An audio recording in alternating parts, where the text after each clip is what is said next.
আসসালামু আলাইকুম রহমতুল্লাহি ওবরাকাতুহু ওয়া মাগফিরাহ। সম্মানিত ভিউয়ার্স এন্ড ফলোয়ার, দেশে প্রবাসী যারা যেখান থেকে আমার আজকের এই ভিডিওটি দেখতেছেন, আমি সকলের প্রতি জানাচ্ছি আন্তরিক মোবারকবাদ ও শুভেচ্ছা ও অভিনন্দন। আশা করি সকলে অনেক বেশি ভালো আছেন। সর্বপ্রথম মহান রব্বুল আলামিনের দরবারে শুকরিয়া জানাচ্ছি আলহামদুলিল্লাহ যে আল্লাহ তাআলা আমাদেরকে এই পর্যন্ত নেকের সাথে হায়াত বাড়িয়ে দিয়েছেন এবং সকলকে জানাচ্ছি অগ্রিম ঈদুল আজহার শুভেচ্ছা। ঈদ মোবারক। তো আপনারা সকলেই অবগত আছেন যে আগামী 7 তারিখ শনিবার দিন বাংলাদেশে পবিত্র ঈদুল আজহা উদযাপন হবে, অনুষ্ঠিত হবে এবং পবিত্র ঈদুল আজহার নামাজের পর আমরা আল্লাহর রাস্তায় পশু কোরবানি করব।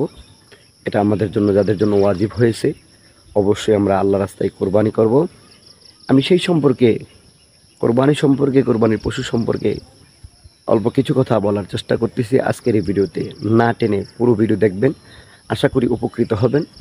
যারা এই সম্পর্কে জানেন না তারা অবগত হবেন, আর যারা জানেন আলহামদুলিল্লাহ তাদের অভিজ্ঞতা আরও বাড়বে আশা করি। যাই হোক, আল্লাহর কাছে কোটি কোটি শুকরিয়া এই জন্য জানাই যে আল্লাহ তাআলা গত বছর ঈদুল আজহার পর থেকে আজকের এই বছর ঈদুল আজহার দিন পর্যন্ত আমাদেরকে নেকের সাথে হায়াত বাড়িয়ে দিয়েছেন। আমাদের মধ্যে অনেকে আছে দুনিয়া থেকে বিদায় হয়ে গেছেন। গত বছরের ঈদুল আজহায় অনেক লোক বেঁচে ছিল, আজকে অনেকেই বেঁচে নেই, দুনিয়ার মায়া ত্যাগ করে অন্ধকার কবরের যাত্রী হয়ে গেছে। অনেকের আব্বা চলে গেছে, অনেকের আম্মা চলে গেছে, অনেকের আদরের দাদা দাদি নানা নানি চলে গেছে। তো তাদের জন্য দোয়া মাগফিরাত করি, আল্লাহ তাআলা যেন তাদেরকে জান্নাতের উচ্চ মাকাম দান করেন। আর আমরা যারা বেঁচে আছি আল্লাহর দরবারে কোটি কোটি শুকরিয়া জানাই যে আল্লাহ তাআলা আমাদেরকে নেকের সাথে হায়াত বাড়িয়ে দিয়েছেন, এই পর্যন্ত সুস্থ আছি, ভালো আছি আলহামদুলিল্লাহ। সর্বপ্রথম আমাদেরকে জানতে হবে কোরবানি মানে কি।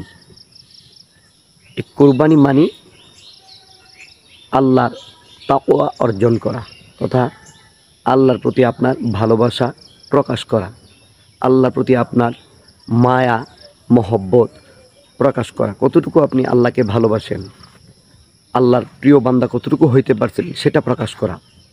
আর সেটার একটা মাধ্যম হলো কোরবানি। হযরত ইব্রাহিম আলাইহিস সালাম আমাদের জাতির পিতা, ওনার কাছে আল্লাহ শুধু চেয়েছিলেন যে তোমার পছন্দের জিনিসটা আমার রাস্তায় কোরবানি করো, তুমি পৃথিবীতে সবচেয়ে বেশি পছন্দ করো এই জিনিসটা আমি আল্লাহর রাস্তায় কোরবানি করো। তো উনি সবচেয়ে বেশি পছন্দ করতেন ওনার একমাত্র সন্তান হযরত ইসমাঈল আলাইহিস সালাম, যাকে কোরবানি করার জন্য মিনা প্রান্তর নিয়ে গেলেন এবং ওখানে বিসমিল্লাহি আল্লাহু আকবার বলে কোরবানি করতে শুরু করলে আল্লাহ তাআলা তার তাকওয়া পছন্দ করে ফেলেছেন, অন্তর নিয়তটাকে পছন্দ করে ফেলেছেন। সেজন্য ইসমাঈল আলাইহিস সালামের পরিবর্তে পশু কোরবানি হয়ে যায়। আর সেই রীতিতে আমরা এখনও আল্লাহর রাস্তায় পশু কোরবানি করি। এটা আমাদের জন্য বিশাল বড় ভাগ্যের ব্যাপার।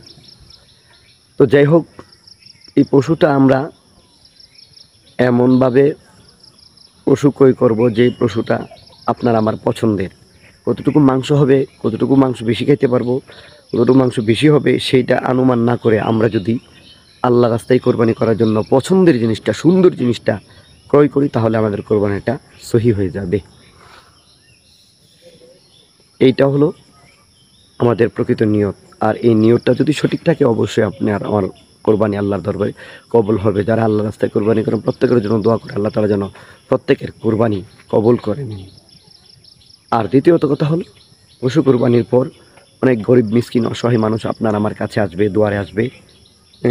তাদেরকে দেওয়ার জন্য আল্লাহ তাআলার পক্ষ থেকে যে নিয়ম নীতি দেওয়া হয়েছে সেই নিয়ম অনুসারে তাদেরকে দিতে হবে। এবং কেউ যদি মনে করেন আপনার পশু বানাইতে একটু দেরি হয়ে গেছে, মাংস রেডি করতে একটু দেরি হয়ে গেছে, কেউ চলে আসছে, তাকে ধমক দেওয়া যাবে না। এতে করে আপনার কোরবানির উপর আঘাত চলে আসবে, আপনার কোরবানি আল্লাহর দরবারে কবুল নাও হতে পারে। সেই জন্য আপনি একটু সচেতন থাকবেন, তাদেরকে বুঝিয়ে বলবেন যে আমরাটা হয়নি, একটু পরে আসেন। অথবা সেই লোকটা মনে কষ্ট পাবেন, আসবে, কিন্তু তাদের মনে কষ্ট দিয়ে আপনার কোরবানি কোনো সময় কবুল হবে না। এটার দিকে আপনার খেয়াল রাখতে হবে।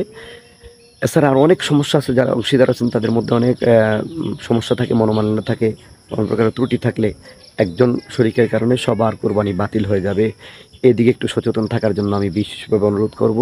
তো আপনারা মনোমালিন্য করবেন না, মিল মহব্বতের মাধ্যমে গরিব মিসকিনদেরকে অসহায়দেরকে বেশি বেশি করে দিয়ে তাদের মন খুশি করবেন। তাদেরকে দেওয়ার পর তাদের মাথায় হাত বুলিয়ে বলবেন যে আমি অতটুকু পেরেছি, অতটুকু দিয়েছি, আমার জন্য দোয়া করবেন। হয়তো বা ইনশাআল্লাহ আল্লাহ তাআলা আপনার কোরবানিটা কবুল করবেন। তাদেরকে ধমক ঝাড়ি দেওয়া যাবে না, ধমক দেওয়া যাবে না, কটু কথা বলা যাবে না, শক্ত কথা বলা যাবে না, সেটা থেকে দূরে থাকতে হবে।